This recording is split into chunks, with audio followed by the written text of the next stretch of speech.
What is up, Sideways fam? Video 4 for the MK2 coming your way right now. Let's jump right into it. Alrighty, guys. Well, a little no-no you don't want to do with these things is try to get this freaking nut off. That's right here. And everything we tried, pliers, wrenches, everything, it just spun this and totally destroyed it. So now I got to do a bunch of fab and hack this off and redo this whole entire freaking hanger. And yeah, so that's going to be fun. So let me go ahead and order a part and wait a couple days, and we're gonna have to fix this. So great way to start the week.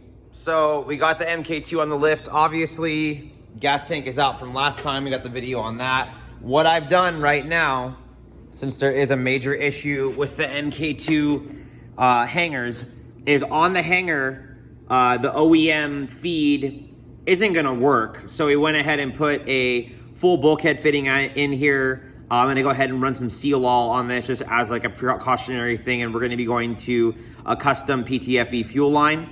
I got a brand new, and I'm modifying the hanger as we speak as well. Walbro 450 fuel pump. This is gonna be going in here right now. This is the 450 LPH high flow instead of the Hellcat pump. You can actually see the valve in there as well if you look. So we're good to go. I'm gonna go ahead and wire all that up. We're gonna get this in the tank. We're gonna start running new fuel lines, get the flex fuel, the return line, and all the other stuff situated, and get some actual work done in this video, and hopefully get to the wiring so we can get this thing started. So let's go. Under the car again, and the pump is back in, and we have our fitting now on there to go to an AN, and that's all nice and fabbed up. Plug that back in. We got our PTFE line ran back here, so I can go ahead and screw that on and get that together. So let's go, and I already went ahead and ran the fuel filter right here.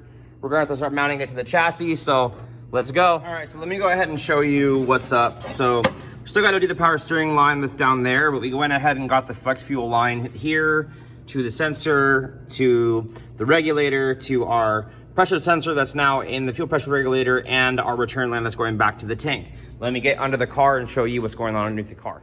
Underneath the car, we have our line that's running there all the way up to the rail, fastened to our Parker E85 rated hose, to our push lock 6AN lines, into our fuel filter with our bracket to a PTFE-6AN Teflon braided line all the way up and over into our fuel pump in the top of our tank. So I'm gonna go ahead and finish fastening these bolts, get the fuel neck lined up, and we're gonna put some gas in this thing and hope that there's not going to be any leaks from anything, and then we can go ahead and move forward into the wiring and actually get her started. Let's go. Gasoline acquired.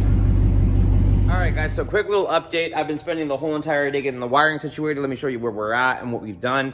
We should be getting this car fired up in the next little segment of this video.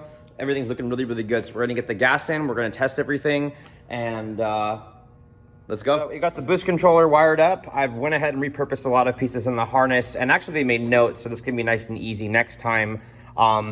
Everything's kind of everywhere right now, but I've gone ahead and rewired the TPS from a 3-wire because JZX100 uses this connector originally, now to a 2J 4-wire.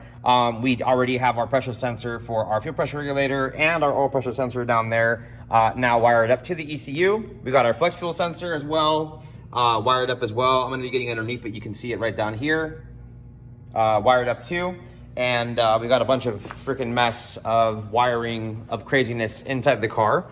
But it's insane to think it's gonna look like from this to something different, because it's just like, it's insane to think how much of a freaking mess this car is and how it's gonna end up looking at the end of it. But all the wires are pretty much ran and hooked up. Absolute nightmare of mess of, oh my God. But I'm gonna go ahead and try to figure out what's going on with the fuel pump. We did get that in last video as well, and we are plugged in back here. So all this stuff is hooked up to our main connector for our fuel pump that's here. So we gotta get power to this and figure out what we're gonna be doing.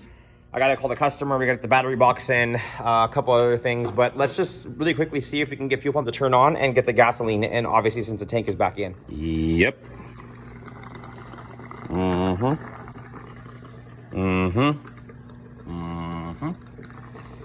Yep. What up, guys? So new day.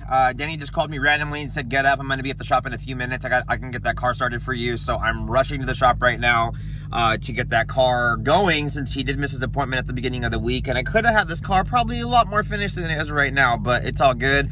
It's the homie, shit happens. let's see how it goes. Fingers crossed. Let's go.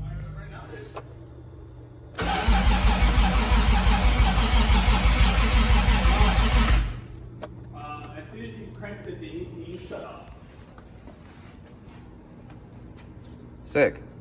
When you crank it, can you see the blue lights on the computer? Hey guys, well, real quick, we're having a little bit of a wiring problem on this car, and I wanted to go over, we're using the Link G4X ECU, and this makes our life really, really easy. So what we're gonna do is I'm gonna go ahead and do an ignition test. I'm gonna go ahead and do ignition 1, and I'm gonna go ahead and actually manually fire the coil packs to make sure that everything is working. We can actually hear coil 1 going. If I pull the wire, obviously we can hear it going, and that verifies that coil 1 for the wasted spark system is working. I can also go to how I had it here too. Give me 1 second. I can also go to ignition 3 and verify that ignition 3 is firing by selecting it and ignition testing it. Really, really easy too. Alrighty, well, I got hooked up again after going ahead and calling Link. We got some stuff set up, so I'm gonna real quickly get this thing fired up, and we're gonna make sure and see that she's running okay and everything's working. All right, let's go ahead and get her started and check those runtime values.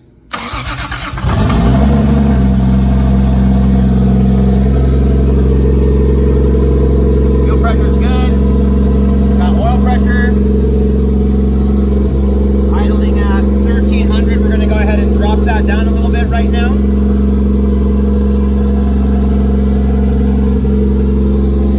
And we got a spinning curve. All right, so we're gonna go ahead and lower the idle.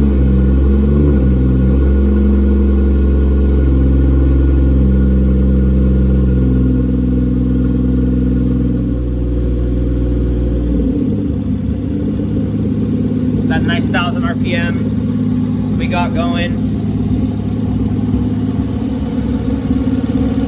And what we're gonna go ahead and do, we're gonna go ahead and now check a few more things.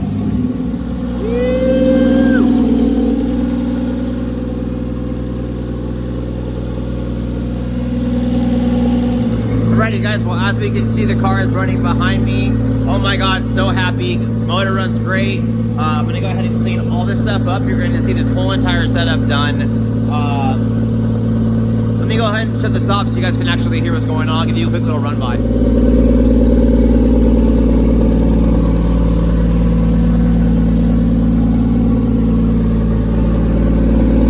Alright guys, so new day. I'm gonna try to real quick before I end this video, because I was kind of getting close to realize the video is really, really short, and there's more stuff I could be doing to show you guys what's up and to kind of not have to be dealing with cleaning all this cleanup stuff today. So I'm gonna delegate a few hours to getting all the wiring cleaned up. And then obviously next time I'll probably show the finished product, the valve covers changed, the front cover on, you know, everything else that we're gonna need to do, because obviously this car is pretty ready for dyno.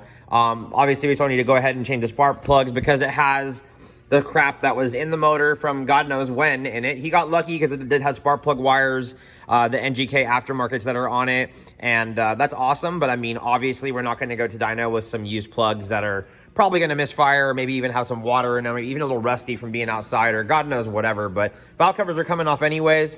It'll be easy to pull the coil packs out and clean them. I don't really want to deal with that. Glad everything's working really, really well. Still gonna have to go ahead and program the fans and deal with that later, but for now, I'm gonna get the wiring harness cleaned up in the bay. We're gonna go ahead and get the boost controller mounted and cleaned up and put where we need to go. I've cut off the extra wiring that we didn't need in here. We're gonna go ahead and loom that up in whatever way we decide we're gonna do it. For flex fuel, for our temperature sensor, for our TPS, for our IAT. I'm gonna get all that stuff all tucked so it's put away. Everything should look pretty good. We gotta hose clamp some intercooler piping, get the bumper back on. Got a lot of stuff we're gonna have to get done before that next video, but just to save redundancy of not having to watch it again and again and again, you know, I'll walk over a lot of that stuff at the end, but let me at least kind of get this thing a little bit more cleaned up in the bay so we can go ahead and finish this video and then, you know, on to the next.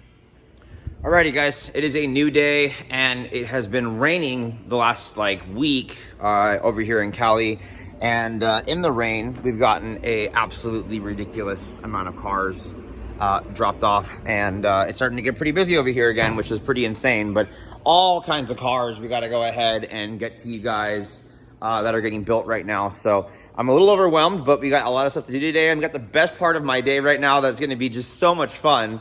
Let me show you where we're at. So, we get to deal with all this right now. So, let me start getting all this stuff soldered and shrink wrapped all back together. And finish up and kind of put back together. And hopefully we can get the interior put back together today. And maybe get the valve covers done at the end of this video. So, give me a few and I'm going to start getting on this. And hopefully it'll look a little bit better in a few shakes of a lamb's tail. So, let's go.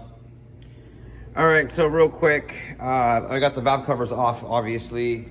No more GE. Here is our GTE VVTi Toyota OEM valve covers. Brand new in box. I just opened them with a razor blade to get in here. We're gonna go ahead and get these installed, put some gaskets in these, and also go ahead and put the new hardware and grommets because it is different between the GTE and the GE. So give me a few minutes, we can make this motor look pretty, and it'll look really cool for the end of this video. Okay, well, now that those are out, let me go ahead and show you these on. Those are all bolted on. Obviously, these aren't a direct fit. I'm gonna go over this because a lot of people don't like to sit there, and I guess I haven't shown it in any of my videos. I'm gonna show it in this video. Everything on these lines up, GTE to GE. The only difference is right here. If you do want to go ahead and cut this and weld it on, you can go ahead and do that, and no one will even really be able to know. It's never really been an issue. The bolt hole doesn't even ever leak on any of the cars that I do.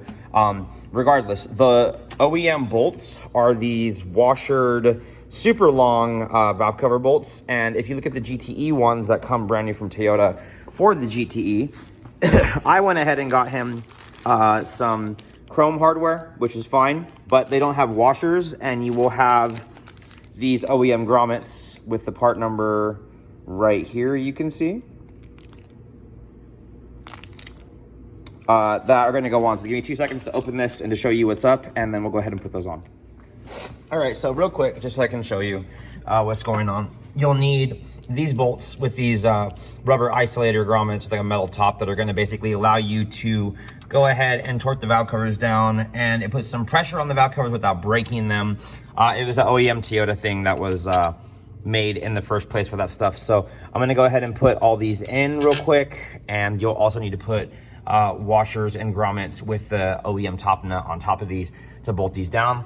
And then pretty much you can bolt your top cover right on, and all of your GE components, even the lower timing assembly right here, is the same as a GTE. So pretty cool. Toyota makes a lot of the stuff interchangeable. I've always really loved that about working with Toyota versus working with like fucking Nissans and Infinitis and shit like that, or Hondas. So anyways, give me a few minutes. Let me go ahead and get this bolted down, and I'll actually run you through the interior of what's all got done so we can end this video.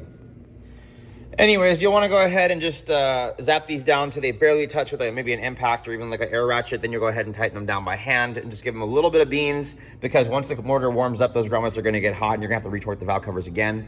Another quick, cool little thing that you will see about these two is these are actually baffled the whole way through. It's a big deal when you're going to be doing a catch can or anything turbo related. On the GE, the baffles are only in the rear. As you can see, the whole valve covers are pretty much open. There's just baffles right here at the back, which is why you have the lifted area where your breather valves went in. On these, you can actually go ahead and just put in the radium fittings. You can pull these out. You can recirculate them into your intake. A whole bunch of really, really cool things you can do that you can't do with the GE valve covers. That is a reason why we do this. Not just for looks, because it does look amazing when it's done. When I put the GTE top cover on, it's going to look like $1 million bucks. But I just wanted to show you that and kind of run over something I don't really talk about a lot in a lot of the videos, and people may want to know. So I need to double check the wiring again because I have the connectors out of the car and everything isn't ran in. I do need to change the plugs. I did notice as well, which is kind of funny. So customer got really lucky. He has NGK wires like we said originally. He actually has brand new Denso OEM coil packs. The only funny thing is there was no top lid cover, which is kind of funny because I was like, how the hell did it run and run so good with missing a whole entire insulator? But these came with the used motor. I mean, usually when you get a lot of used motors, they don't come with coil packs, or they don't come with the power steering pump or an alternator. In this customer's case, I ended up having to give them to him for free because his bill's already pretty astronomical and I wanted to be a nice guy.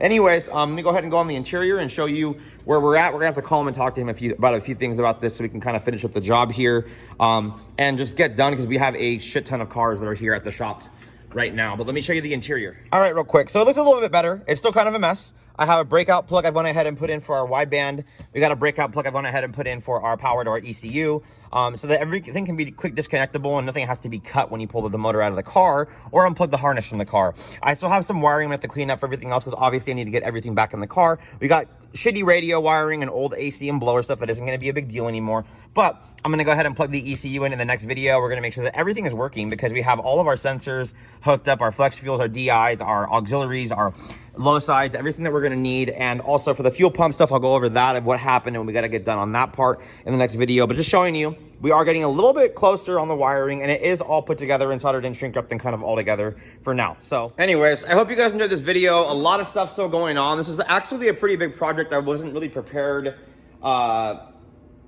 This is actually a pretty big project. I wasn't actually, I think, really aware of how much it was going to take to get this car done because of how bad a condition it really was in when I got it and how like just messy of a mess of a swap it was done in the first place. Usually, even on my car, I don't remember if I did this much work on the wiring and on the headache of the car. But let me go ahead and end the video here. I guess we're going to have a part 5 and a part 6 and maybe even a part 7. So until next time, guys, appreciate you guys. Anything you guys want to know, anything you guys want to comment about, let me know. Next time, guys.